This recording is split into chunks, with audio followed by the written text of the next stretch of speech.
На потенцијален криминал предупредува ВМРО ДПМНЕ на денешната пресконференција на тема распишување на тендер за улично осветлување во Штип.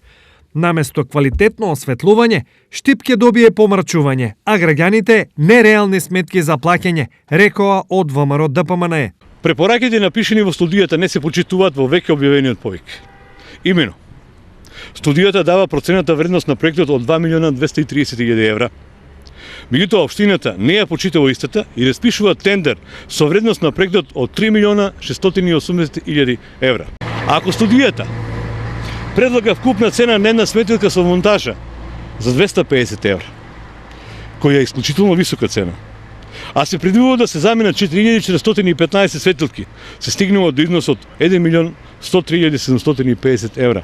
За утврдување на вистинитост на погоре кажаното, ги повикуваме властите итно да покренат истраги за милионските тендери во општина Штип, при што ќе се потврдат со мрежите дека ова е криминал од невидени размери.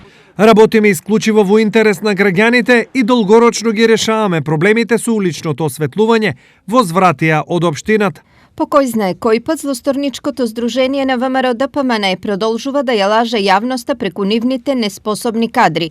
Го подсетуваме советникот Љубе Здравков дека јавниот повик за започнување на постапката за јавно-приватно партнерство за јавно осветлување е направена врз основа на одлука за започнување на постапка донесена на Совет на општина Штип во октомври 2019 година.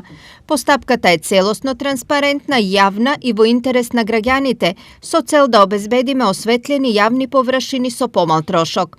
Оваа постапка е со цел општината да обезбеди приватен партнер кој ќе го модернизира целото улично осветлување преку своја инвестиција. Го упатуваме советникот да ги погледне член 3 и 4 од одлуката во чие што донесување учествуваа и советниците од ВМРО ДПМНЕ.